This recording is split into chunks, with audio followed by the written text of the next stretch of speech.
Before we get involved in the feedback issue, as a loud professor from New York, I normally don't have problems being heard. I could do this tone or I could put on the microphone. Folks in the back? Perfect? All right. There you go. Unless you like feedback, in which case we could all pretend that we're at my 7th grade dance. All right. So before we begin, I would just like to point out the most wonderful introduction to this, which is killing librarianship. But I don't know if you noticed on the way in through this door, this is the sign telling you what was coming up.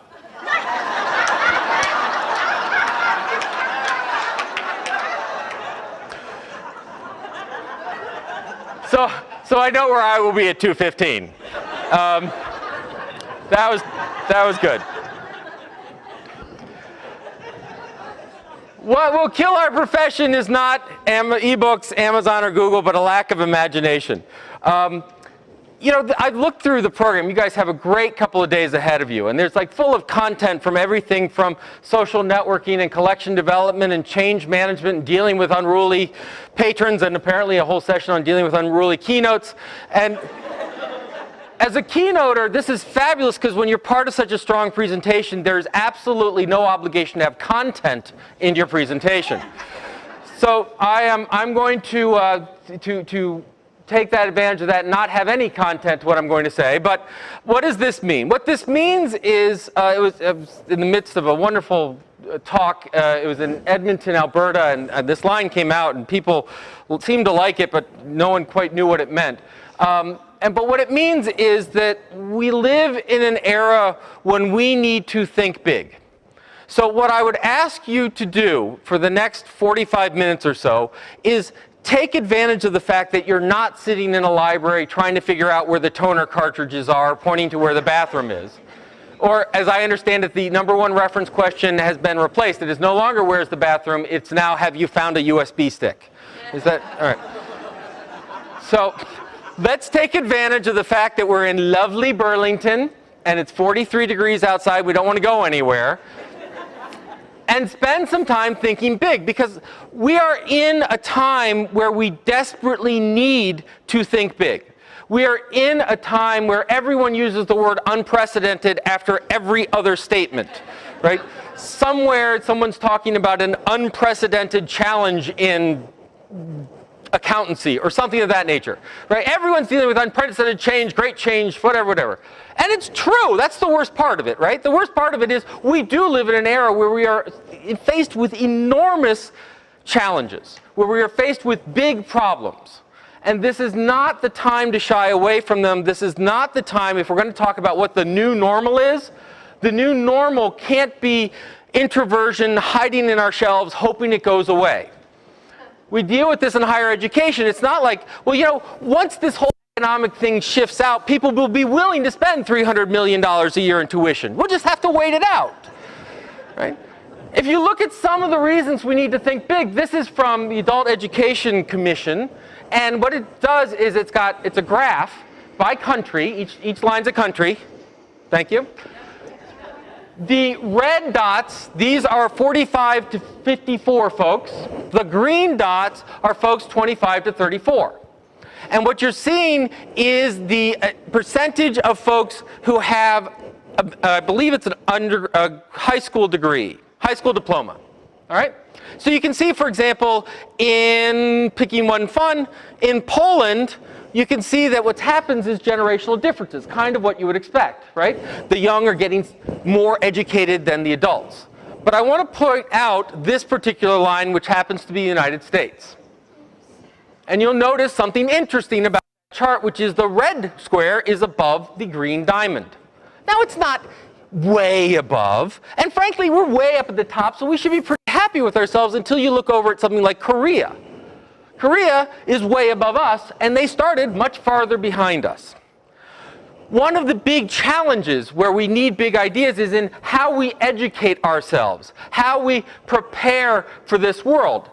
We hear all the time that education is vital, that college education is important, that college is the key to innovation, economic development, la, la, la, la, la, and I'm a professor, so I throw that line out whenever I can. except that we happened to 2010 was the first time where academic debt surpassed credit card debt in this country. And it is not because we've been paying our credit cards back so well. And partly it is. We've been doing pretty well. It turns out that when you don't eat, you don't charge a lot of things. But that graph's going down sort of like inch by inch, and the academic one's doing this. This chart shows since 1982 the growth in percentage growth in different areas. College tuition's at the top at about 450%. Medical care is only 250%. It is costing us more to get healthy, but it costs us a heck of a lot more to get smarter, supposedly. Right? Now, this in the midst of the most dramatic wage and wealth distribution in this country, that we see that the top 5% control something like 60% of the wealth in this country. We're dealing with the shrinking middle class, that we are in almost a 10% unemployment, over that in certain sectors, so that 1 out of 10 people you know has been laid off. We're in an era of great division in our politics where we're just sort of figuring out, hey, do we really need a federal government? Let's see. Right? No, that could be the rest of the talk. I'm not going there. The point is, we have big challenges before us. We are living in interesting times. I once said we live in Shakespearean times. We live in times where we could be writing those dramas, where we're talking about regime change, and we're talking about population growth. We're talking about a massive demographic shift. We're about to go from a country with a white majority to a plurality. We've got many states in which now the Hispanics represent a larger percentage of population than all other demographics combined, and soon than the Caucasian.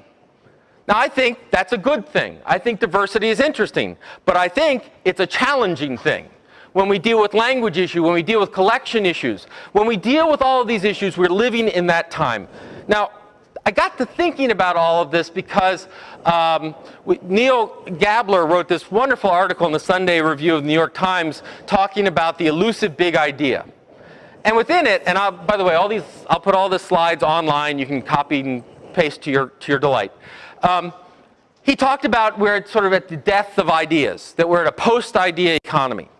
And it was sort of interesting to think about that. Now, he sort of overstates some of the issues, but his basic line is, look, we used to think big thoughts. We used to make celebrities out of our sort of thinkers, and now we make celebrities out of people who are celebrities, right? I mean, who forgot their underwear when they went out to a bar. Really, this Einstein, you know, Lindsay Lohan, I don't know. So you can challenge it, but it really did get me thinking. And what it got me thinking about is that if libraries and librarians are in the knowledge business, if we're in the learning business, if we're in the education business, and I argue that we are, we actually have two rather amazing challenges before us. Now, the first one I'm going to pick on is the obvious one, right? So if you haven't seen it, go read this lovely article, Save Our Libraries, Fire the Librarians. It was in the News Leader, Florida's oldest weekly newspaper, right up there with the Old Gray Lady. And Mike Thompson wrote this, and it's just lovely, right? Why do we need a new library? I don't know how old, but why do we need a new library? Get those kids off my yard, whatever it is. And I know it's deathly to bring up large blocks of text, but it's so worth it. Stick with me for a moment. While local taxpayers pick up the biggest tab for America's libraries, most librarians are little more than unionized pawns for the social activist bosses of the American Library Association. Wow, all right. Today, 136 years after its formation, ALA controls 62,000 members, and through its czarist accreditation program of many libraries, largely dictates what books are available for the most impressionable members of the U.S. society, our children.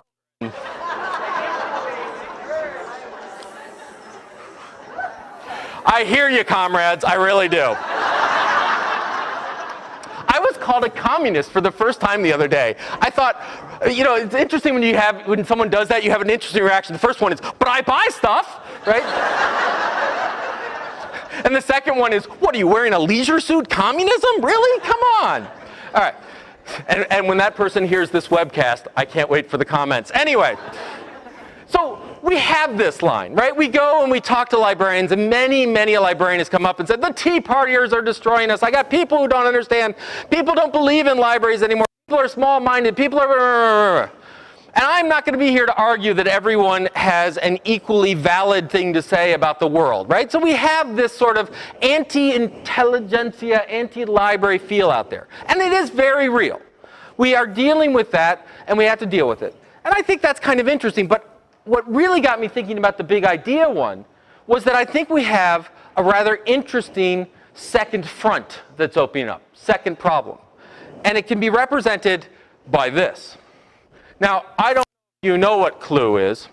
Clue is the next big thing. What Clue does, and I know you can't read that, so I'll tell you, you can go with your smartphone and walk through New York City, and when you have to go to the bathroom, I'm not making this up, you can rent people's bathrooms. I don't know if it's by the hour. I don't... Right? And if you don't like this one, here's another one. FakeGirlfriend.co.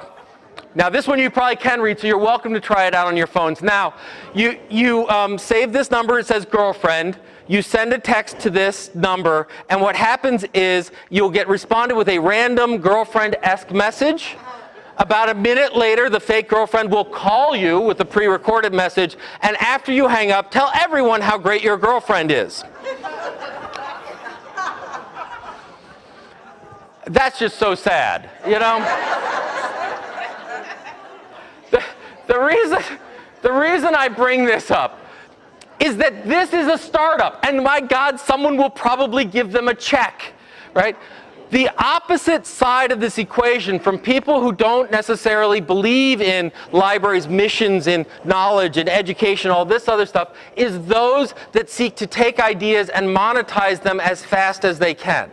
Right? That what we have is we have a plethora of small ideas. And these small ideas aren't bad. It's just a matter that there's this drive to monetization. That the way that all economic development is going to happen in Connecticut or Rhode Island or here in Vermont is that everyone's going to start their own business. And I think there's actually a lot of valid, and we're going to talk about a lot of valid things to entrepreneurship, to innovation, to startups. But the problem is it quickly becomes, why think about it if you can't monetize it? And what you can monetize tends to be a lot smaller than the issues that we're facing. That what we, you know, wow, we can do moped delivery of cat food. Get me to a venture capitalist and let me patent that before anyone does it, right? This doesn't say, hey, we can solve democracy, right? How do you monetize, well, once again, monetizing democracy, we have the federal government, but we'll keep going. What we have are things like this Me Too mentality, that we go in and, well, it's Facebook, but it's not exactly Facebook, right? It was like when Google Plus came out. What's Google Plus? Facebook with circles.